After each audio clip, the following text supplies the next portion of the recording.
And welcome to another episode of Diver Gold Coin Dealer. This is the sporadic series that I usually put out on a Monday, but occasionally I will put it out on other days depending on what I have lined up.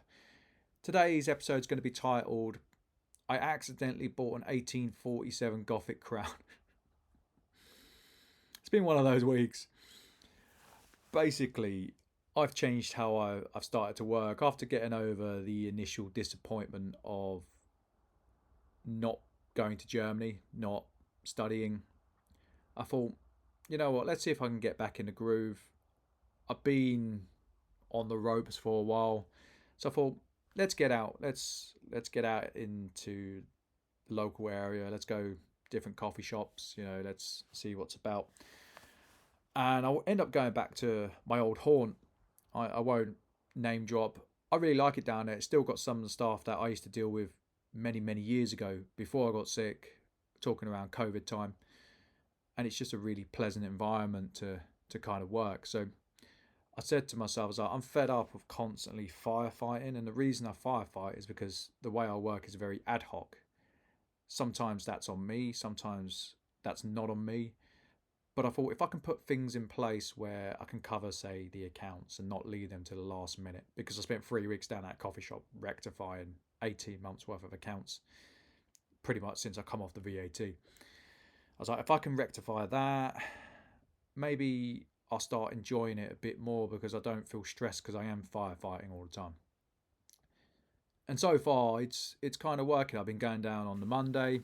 I've been sorting out which auctions I'm going to bid on the Monday, and then I've been doing the paperwork on the Friday. Now, if I've got an extra bit of paperwork to do, I've been doing it on other days. That's fine. But I really have started to enjoy that because I'm coming into selling and I'm not stressed because I'm always chasing my tail. And when I'm stressed and I'm dealing with people who constantly want something for nothing, although I do think the tide is turning on that one, it's put me in a bad mood to the point I don't want to do this. I love dealing with coins. I've always loved dealing with coins. There's a reason I hung around dealing with coins. I don't think I won't do other businesses, but I think for me to carry on dealing with coins, I've got to be in the right headspace to do it. And winning something like an 1847 Gothic crown, wonderful. Those are the types of coins that they're practically royalty. In the British numismatic scene. For those of you outside the UK, many years ago, it's not something I would have been able to buy flippantly either. So I bought it. I paid 4 figures for it. I won't go into details. I think it's worth between 2.5 to 3,000 when I get it in. And it's the type of coin, if it doesn't sell, I can sit on it. I can put it in my collection. I can put it in the bank vault. I don't have to stress about it. But I do think just having that little bit of positive interactions with people that's just not constantly being online has done my mental health the world of good. Like, I did start to change things in terms of I was going to the gym and I was mixing it up. But when you get to know people on an individual basis, I think it's good for the soul in a way. I was having a joke with one of the baristas, and she said, "Oh, you should buy a Starbucks." And I thought about it. And I went, "Yeah, I could, like, not a Starbucks, but I went and looked at it. I was like, I'm not that far away from being able to afford to buy a Starbucks, to be honest. Give me 18 months. Who knows?"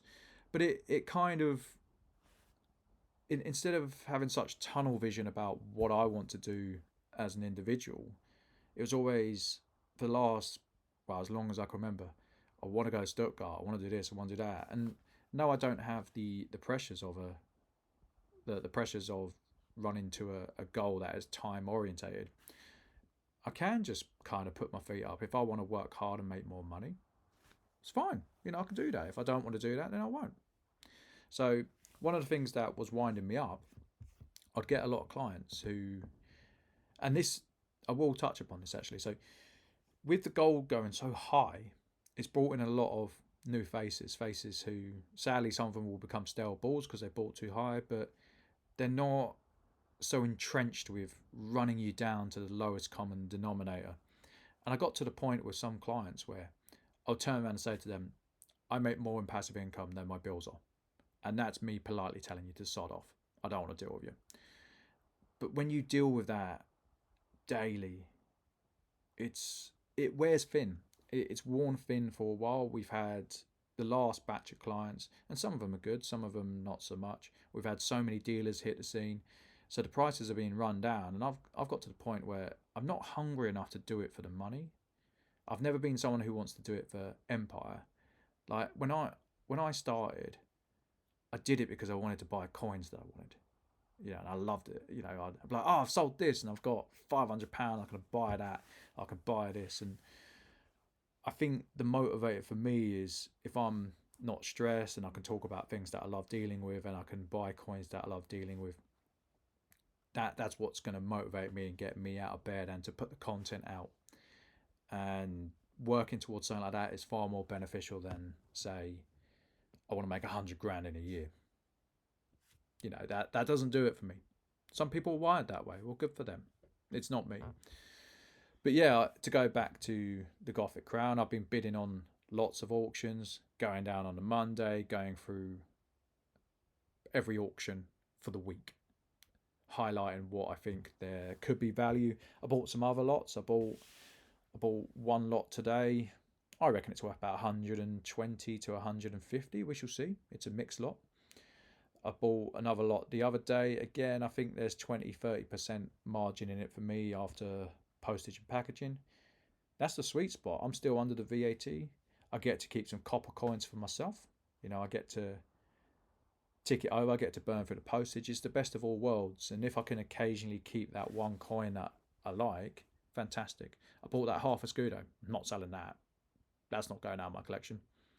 So yeah, it's been a very productive couple of weeks, I'd say, and I'm starting to not so much get in the groove in terms of selling, but I'm starting to enjoy what I do because the stuff I'm dealing with is what I originally wanted to do. I just didn't want to deal with the aggro of it. Although ask me that question in a few weeks when I have to settle my tax bill. Ain't gonna be fun. Speaking of which, because I've changed how I trade, I've been getting in. This is 9.5 kilos of crowns, believe it or not. I think there's about 330 in there. I've got more elsewhere. Now, I find this really cool. It's not gold, it's not silver, but it's worth money. And these are freebies. I've got about 60-70 kilos worth of copper. I've got currency coins. I've probably got about £400 worth of Swiss francs, although I'd have to double check that. So I'm building up these little pots, and they're not really costing me anything because the way I'm trading is I'm selling out what I'm getting in, and this is a byproduct. So it's the best of both worlds. Instead of focusing on going to Germany and having that time frame, why not focus on building or scaling the business or building another business, enjoying the coins, and then going on holiday with the excess, So yeah, that's where I'm at. I accidentally bought an 1847 Gothic crown. I spent a lot of money on it, and I'm pretty happy about it. When I first bought it, I was like, but sometimes the best opportunities are the opportunities that you don't expect. I could have bought all the gold coins and made 20-30 quid. It would have moved the postage, but it wouldn't have put anywhere near the amount of money the Gothic crown will put in my account once it's sold. If I choose to sell it, I probably will sell it on that occasion. There's other coins I would prefer to have over that crown, but it's still nice to say, you know what, I've owned that.